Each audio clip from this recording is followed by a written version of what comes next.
नमस्कार। आर्थिक ज्ञान में आपका पुनः स्वागत है। आज हम अर्थशास्त्र के एक ऐसे शीर्षक पर, एक ऐसे बिंदु पर बात करेंगे जो भारतीय अर्थव्यवस्था में आजादी के बाद उठाया गया सबसे बड़ा कदम था, सबसे बड़े नीतिगत उपाय और कार्य थे, जिसने भारतीय अर्थव्यवस्था की दिशा और दशा दोनों को बदलने में बहुत बड़ा रोल निभाया। आज हम चर्चा कर रहे हैं भारत में आर्थिक सुधारों की या नई आर्थिक नीति 1991 की। यह आर्थिक सुधार इतने व्यापक भारत में इनसे परिवर्तन हुए हैं कि हम सबकी जिंदगी में भी इनसे कहीं न कहीं कुछ न कुछ परिवर्तन आए हैं। तो यह अर्थशास्त्र पढ़ने वाले बच्चों के साथ साथ सभी को इन सुधारों के बारे में जानना चाहिए, और उन बच्चों को विशेषतः जो किसी भी प्रतियोगी परीक्षाओं की तैयारी कर रहे हों या व्यापार में या फिर किसी भी प्रकार से उत्पादन में रुचि रखते हों। तो आइए बात करते हैं भारत में आर्थिक सुधारों की या नई आर्थिक नीति 1991 की। क्या है आर्थिक सुधार? 1991 में उस समय पीवी नरसिम्हा राव भारत के प्रधानमंत्री थे और उस समय वित्त मंत्री थे डॉक्टर मनमोहन सिंह, जो बाद में 2004 से लेकर 2014 तक भारत के प्रधानमंत्री भी रहे। 1991 में भारत की आर्थिक स्थिति इतनी खराब हो गई थी कि भारत के पास 15 दिन के खनिज तेल, जो कि हमारा 85% विदेशों से आयात होता है, उसको मंगाने के लिए विदेशी मुद्रा केवल 15 दिन के लिए बाकी थी। और भी देश में विभिन्न प्रकार के आर्थिक संकट उत्पन्न हो गए, जिससे भारतीय अर्थव्यवस्था पर गंभीर खतरा उत्पन्न हो गया। तो भारत में इस क्रम में, चाहे मजबूरी में कह लीजिए या फिर बहुत बड़ी जरूरत के हिसाब से कह लीजिए, शुरू होते हैं आर्थिक सुधार, जिनका नाम दिया गया भारत में नई आर्थिक नीति या आर्थिक सुधार। ये लागू होते हैं जुलाई 1991 से। तो आर्थिक सुधार यानी इकोनॉमिक रिफॉर्म्स इन इंडिया या न्यू इकोनॉमिक पॉलिसी, ये क्या है, इसको थोड़ा सा समझते हैं। भारत में आर्थिक सुधारों से अभिप्राय उन सभी नीतिगत कार्यों से है, उन सभी नीतिगत उपायों से है जो कि अर्थव्यवस्था की उत्पादकता, लाभ और कार्यकुशलता को बढ़ाने और इसे विश्व स्तर पर प्रतियोगी बनाने के लिए किए गए। अर्थात भारतीय अर्थव्यवस्था में जो भी रुकावटें थी, उन रुकावटों को दूर करने के लिए बहुत सारे नीतिगत निर्णय लिए गए, और इन नीतिगत निर्णयों को ही हम बोलते हैं भारत में आर्थिक सुधार या नई आर्थिक नीति। और इस नई आर्थिक नीति को लागू क्यों किया गया या क्या इसके कारण थे, अब हम इस पर चर्चा करते हैं। पहला कारण था अत्यधिक राजकोषीय घाटा।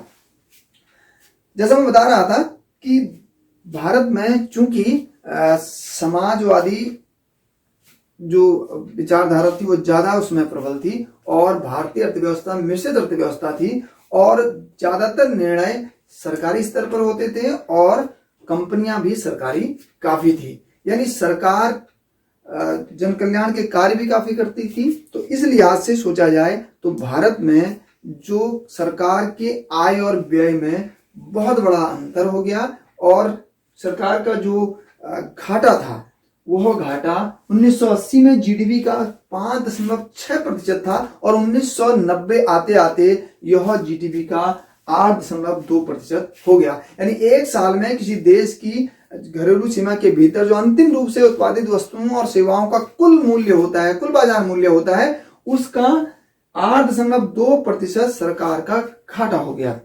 उस समय तक स्थिति इतनी खराब हो गई थी। दूसरा, भुगतान संतुलन का घाटा, यानी हमारे भारत से और विदेशों के बीच जो भुगतान की स्थिति होती है, यानी हम जो आयात और निर्यात करते हैं और उसकी फलस्वरूप जो पूंजी का आयात और निर्यात होता है, उनके बीच में बहुत बड़ी देनदारी में हमको देनदारियां ज्यादा होगी और हमारी कमाई कम होगी। तो भुगतान संतुलन हमारे विपरीत हो गया। तीसरा, कीमतों में वृद्धि। उस दौरान खाद्यान्न संकट भी उत्पन्न हुआ और कीमतों में बहुत बड़ी वृद्धि हुई। औसत रूप में सालाना जो कीमतों में वृद्धि हुई या जो मुद्रास्फीति की दर थी वह 16.7% रही, जो कि बहुत बड़ा उछाल था कीमतों में। और मुद्रा की कीमत, भारतीय जो मुद्रा थी उसकी कीमत गिर गई और जो वस्तुओं और सेवाओं की कीमतें काफी बढ़ गई। अगला था विदेशी मुद्रा भंडार में भारी कमी एवं पूंजी की अपर्याप्तता। यदि हम विदेशों से व्यापार करते हैं, कोई सामान मंगाते हैं, तो उस स्थिति में हमें विदेशी मुद्रा की जरूरत होती है। और जिस देश से भी हम सामान या वस्तुओं सेवाओं का आयात करते हैं वहां से हमको उस देश की मुद्रा में या फिर जो अंतर्राष्ट्रीय स्तर की मुद्रा होती है जैसे अमेरिकी डॉलर इत्यादि, इनमें व्यापार करना होता है। 1991 आते आते भारत में जो विदेशी मुद्रा का भंडार था वो बहुत कम हो गया था, लगभग 9 बिलियन डॉलर के आसपास। यानी भारत के पास उस समय सिर्फ 15 दिन के लिए विदेशी जो आयात, विदेशों से जो हम वस्तुओं सेवाओं का, विशेष तौर पर खनिज तेलों का हम आयात करते हैं और मुख्यतः हम हमारा 80 से 85% जो खनिज तेल है वो विदेशों से आयातित होता है। तो 15 दिन के लिए केवल हमारे पास विदेशी वस्तुओं को खरीदने के लिए विदेशी मुद्रा भंडार बचा था। तो हमारी साख भी गिर रही थी, यानी हम पर विदेशी जो संस्थाएं थी, विदेशी जो अन्य देश थे, उनका विश्वास भी कम हो रहा था हम पर, हमारी मुद्रा पर, हमारी अर्थव्यवस्था पर। सार्वजनिक क्षेत्र का खराब प्रदर्शन एक और बहुत बड़ा कारण था कि जो योजना काल में जो भारत में बहुत बड़ी मात्रा में सरकारी कंपनियां, सार्वजनिक क्षेत्र की कंपनियों की स्थापना की गई और उनका विकास हुआ। लेकिन धीरे धीरे करके इन कंपनियों का प्रदर्शन गिरता गया और जिसके फलस्वरूप सरकार का राजकोषीय घाटा भी बढ़ता गया। एक और कारण रहा खाड़ी संकट और खनिज तेल की कीमतों में वृद्धि। उस समय खाड़ी देशों में मुख्यतः ईरान इराक के बीच का युद्ध और इराक कुवैत के बीच का युद्ध और इराक कुवैत और यूएई, इन देशों के बीच जो आपस में युद्ध हुए, उन युद्धों के फलस्वरूप उस खाड़ी रीजन में तेलों, जो खनिज तेल है, उसका उत्पादन काफी गिर गया। जिससे हुआ क्या कि अंतर्राष्ट्रीय स्तर पर तेल की कीमतों में, खनिज तेल की कीमतों में, खासतौर पर पेट्रोल डीजल, उनकी कीमतों में बहुत वृद्धि होगी। और चूंकि हमारे पास उस समय विदेशी मुद्रा का भंडार भी बहुत कम था, तो हमारे लिए समस्या बहुत ज्यादा खड़ी होगी खाड़ी संकट के कारण। अगला कारण था अत्यधिक नियंत्रण। नियंत्रण किस पर? निजी व्यवसाय पर, उसके अलावा व्यापार पर। तो इस प्रकार के हम बहुत सारे ऐसे कानून, ऐसे नियम भारत में थे जिसके कारण से भारत में औद्योगिक विकास और व्यापार को बढ़ावा नहीं मिल रहा था। वो नियंत्रणों के कारण भी भारतीय अर्थव्यवस्था को बहुत बड़ा नुकसान हुआ। एक और कारण था यूएसएसआर यानी सोवियत संघ का विघटन।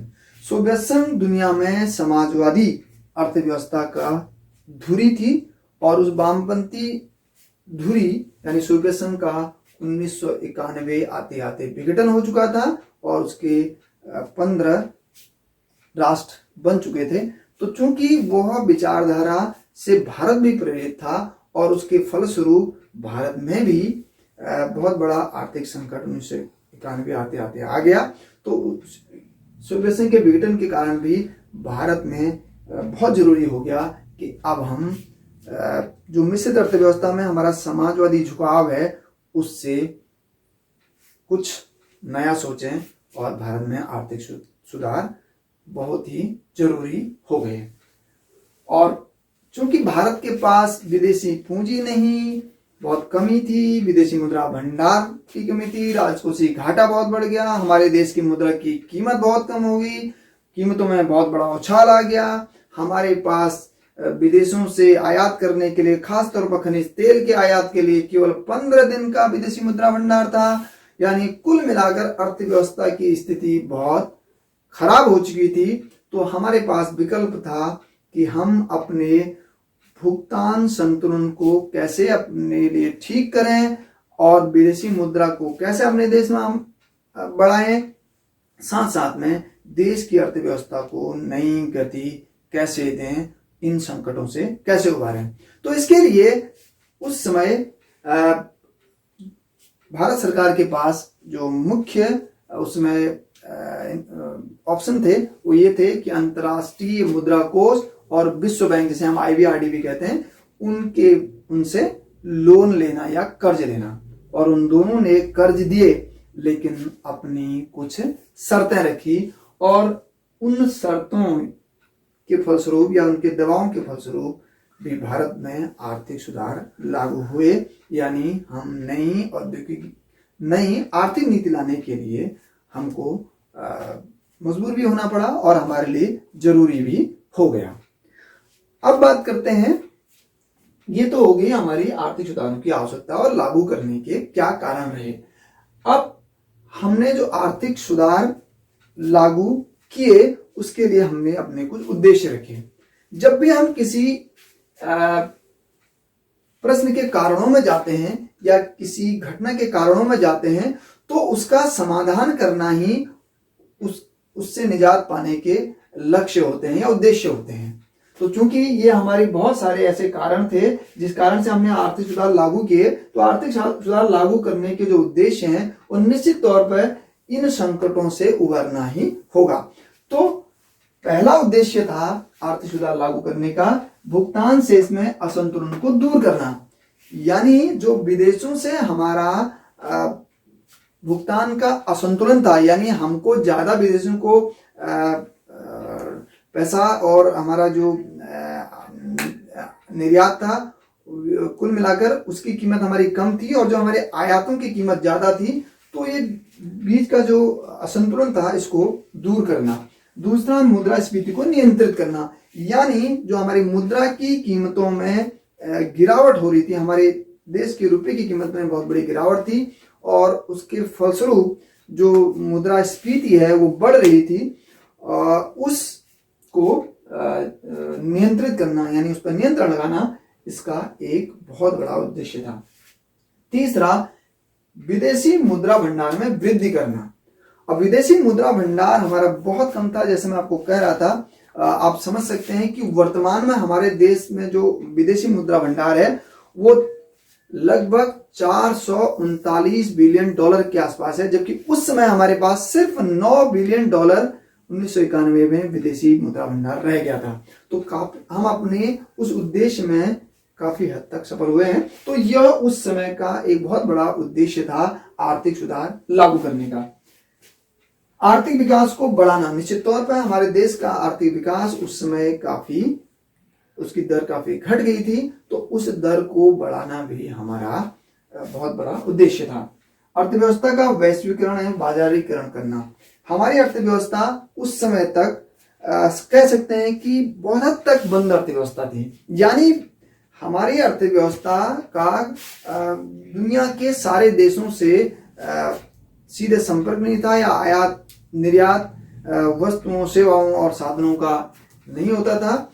कम देशों के साथ हमारा आयात निर्यात होता था, यानी हमारे जो बाजार थे वह बाजार विदेशियों के लिए नहीं खुले थे और विदेशी सारे बाजारों तक हमारे जो उत्पादों की पहुंच भी नहीं थी। तो इसको अर्थव्यवस्था को पूरे विश्व के साथ जोड़ना और बाजारीकरण यानी बाजार में किस प्रकार से पहुंच उत्पादों की बढ़े और विदेशी उत्पादों की भारत में और भारतीय उत्पादों की पूरी दुनिया में, जिससे कि उन्हें, देश और उपभोक्ताओं सभी को फायदा हो। तो ये एक बहुत बड़ा उद्देश्य था। अगला, अर्थव्यवस्था में निजी भागीदारी बढ़ाना। चूंकि भारतीय अर्थव्यवस्था में 1990 तक सार्वजनिक क्षेत्र को बहुत अधिक स्थान दिया गया, यानी ज्यादातर जो उद्योग थे वो सार्वजनिक क्षेत्र में थे और कम जो उद्योग वह निजी क्षेत्र में थे, तो निजी क्षेत्र की भागीदारी को बढ़ाना बहुत जरूरी हो गया। इसलिए एक उद्देश्य रखा कि अर्थव्यवस्था में निजी भागीदारी को बढ़ाना। यहाँ पर एक चीज हम समझ लें कि सार्वजनिक क्षेत्र की कंपनियों का जो मुख्य उद्देश्य होता है अधिकतम सामाजिक कल्याण होता है लाभ के साथ साथ, जबकि निजी क्षेत्र की कंपनियों का मुख्य उद्देश्य अधिकतम लाभ कमाना होता है, और उस लाभ के लिए वो अपनी वस्तुओं की गुणवत्ता को भी बहुत हद तक बनाए रखेंगे, साथ साथ में कीमतों में भी प्रतिस्पर्धा होगी, जिसका फायदा बेहतरीन उत्पाद होंगे और उससे उत्पादकों को तो फायदा होगा ही, साथ साथ में जो उपभोक्ता हैं उन तक भी अच्छा और जो अच्छी वस्तुएं और सेवाओं की उपलब्धता रहेगी। अगला था अनावश्यक प्रतिबंधों को हटाना। निश्चित तौर में भारत में व्यापार शुरू करने या उद्योग धंधे खोलने के लिए अनेक प्रकार के नियम कानून बनाए गए थे जो काफी जटिल थे, तो उन नियंत्रणों को दूर करना भी भारत में आर्थिक सुधार लागू करने का बहुत बड़ा एक उद्देश्य रहा। और ये बहुत सारे जो उस समय के उद्देश्य थे, यह IBRD जिसे हम विश्व बैंक कहते हैं और दूसरा IMF यानी अंतर्राष्ट्रीय मुद्रा कोष, इन दोनों के दबाव में भी लिए गए। अगला था भारतीय अर्थव्यवस्था में विदेशी निवेशकों एवं अंतर्राष्ट्रीय संस्थाओं का विश्वास कायम करना। भारत में उस समय चूंकि विदेशी मुद्रा भंडार बहुत कम हो गया था, विदेशी जो निवेशक थे यानी जो यहाँ पूंजी लगाना चाहते थे, जो यहाँ पैसा खर्च करना चाहते थे जिससे कि वो भी जो है भारतीय बाजार का फायदा उठा सके, उनके लिए आसान नहीं था भारत में पैसा लगाना। इसको हम ऐसा समझ सकते हैं कि भारत में अगर उस समय किसी कंपनी खोलनी है तो सीधे तौर पर निवेश केवल 40% किया जा सकता था, यानी कोई अगर विदेशी निवेशक भारत में कंपनी खोलना चाहे तो उस समय भारत में वह भारतीय किसी उत्पादक के साथ या किसी उद्यमी के साथ संयुक्त रूप में कोलैबोरेशन से जो है उद्योग धंधे लगा सकते थे, और उसकी अधिकतम सीमा थी 40%, यानी पूरी अगर कंपनी में अधिकतम 40% शेयर उस विदेशी निवेशक का हो सकता था।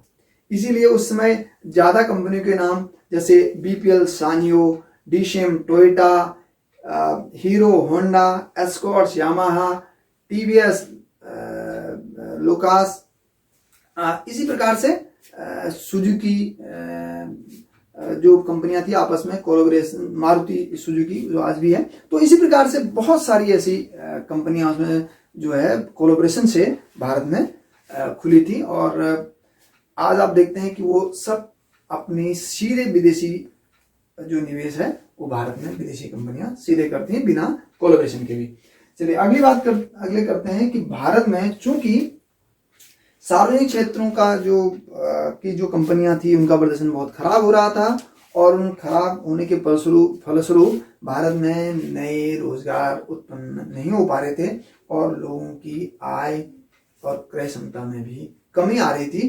तो जो बहुत बड़ा एक उद्देश्य रखा गया कि रोजगार में वृद्धि हो, आय में वृद्धि हो, उत्पादन में वृद्धि हो और देश का आर्थिक विकास बढ़े, यानी आर्थिक विकास की जो दर है उसमें वृद्धि हो। तो ये थे भारत में उस समय आर्थिक सुधार लागू करने के उद्देश्य। अब इन आर्थिक सुधारों को यानी नई आर्थिक नीति को लागू करने के कुछ पॉइंट थे, कुछ बिंदु थे, हम कह सकते हैं कुछ अंग थे जो उस समय मुख्य कुछ फोकस थे, इन पे किया गया, यानी इन पे मुख्य कार्य किया गया, जिनमें पहला था नई औद्योगिक नीति भारत में लागू की गई, दूसरा नई व्यापार नीति लागू की गई, तीसरा नई राजकोषीय नीति लागू की गई, चौथा नई विदेशी निवेश नीति लागू की गई, और पांचवा वित्तीय क्षेत्र का विश्व व्यापीकरण किया गया। यानी कुल मिलाकर वे सभी जटिलताएं जो भारतीय अर्थव्यवस्था को निम्न स्तर पर पहुंचाने के लिए जिम्मेदार थी, उन सभी जटिलताओं को दूर करने के लिए जो हमने मुख्य कुछ बिंदु उसमें रखे वो ये थे। अब इन बिंदुओं पर कैसे कार्य हुआ, इसके लिए भारत में जो आर्थिक सुधार थे उसका पूरा जो मुख्य आधार स्तंभ थे वो तीन जो मुख्य शब्द जिसे हम कहते हैं LPG, यानी लिबरलाइजेशन, प्राइवेटाइजेशन और ग्लोबलाइजेशन। इसको हिंदी में हम कह सकते हैं उदारीकरण, निजीकरण और वैश्वीकरण। अब ये क्या होता है? पहला, नियंत्रित व्यवस्था अथवा लाइसेंसिंग प्रणाली के स्थान पर उदारीकरण यानी पुरानी औद्योगिक नीति में बदलाव। जैसे मैंने एक बिंदु आपको बताया था कि नई औद्योगिक नीति, नई व्यापार नीति आ गई। संरक्षणवादी जो व्यवस्था थी उसकी जगह उदारवादी अर्थव्यवस्था यानी सार्वजनिक क्षेत्र का संकुचन, जिसे हम निजीकरण कहते हैं। यानी जो विभिन्न जो उद्योग धंधे थे या विभिन्न प्रकार के जहां उत्पादन होता था उनमें सार्वजनिक क्षेत्र यानी सरकारी भागीदारी को कम करना और निजी भागीदारी को बढ़ाना है। तो उद्योग धंधे को में निजी भागीदारी को और बढ़ाना, तो यह कहलाया निजीकरण। और तीसरा, बंद अर्थव्यवस्था की जगह खुली अर्थव्यवस्था, यानी हमारी अर्थव्यवस्था में जो विदेशी व्यापारी या विदेशी निवेशक उनकी पहुंच कम थी उसको बढ़ाना और हमारी अर्थव्यवस्था यानी हमारे उत्पादकों का भी विदेशों से किसान बाजार तक पहुंच बढ़ाना।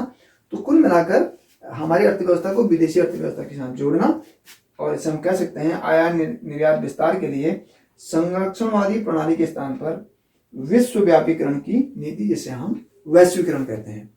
अब ये हो गए आर्थिक सुधार के आधार स्तंभ यानी LPG। इसीलिए इसको LPG मॉडल भी एक नाम दिया जाता है। कभी कभी इसको नरसिम्हा राव और डॉक्टर मनमोहन सिंह मॉडल भी कहा जाता है। यह चाहे किसी भी नाम से जाना जाए, लेकिन भारत में आर्थिक क्षेत्र में उठाया गया एक ऐसा कदम था जिसने निश्चित तौर पर भारतीय अर्थव्यवस्था में नए आयाम स्थापित किए हैं और भारतीय अर्थव्यवस्था को एक नई दिशा दी है, और निश्चित तौर पर भारतीय अर्थव्यवस्था की दशा भी सुधरी है। अब कैसे सुधरी है इसको हम समझेंगे LPG से, यानी उदारीकरण क्या है, निजीकरण क्या है और वैश्वीकरण क्या है। तो अब हम अगली वीडियो में देखते हैं कि उदारीकरण, निजीकरण और वैश्वीकरण के द्वारा भारत में आर्थिक सुधार कैसे लागू किए गए और ये क्या होते हैं।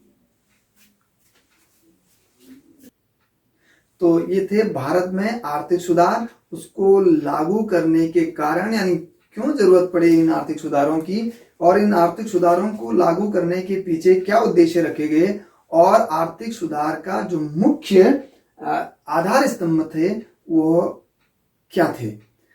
अगर आपको वीडियो पसंद आई हो और आर्थिक सुधारों यानी नई आर्थिक नीति 1991 के बारे में आपकी समझ में अच्छी तरह से आया हो तो वीडियो को लाइक करें, सब्सक्राइब करें और कमेंट्स बॉक्स में जरूर लिखें कि आपको वीडियो कैसी लगी, और कुछ सुझाव भी अपने जरूर दें। तुरंत इसके बाद आपके लिए एक और वीडियो के साथ प्रस्तुत हो रहा हूँ जिसका नाम है उदारीकरण, निजीकरण और वैश्वीकरण। तब तक के लिए नमस्कार, बाय बाय।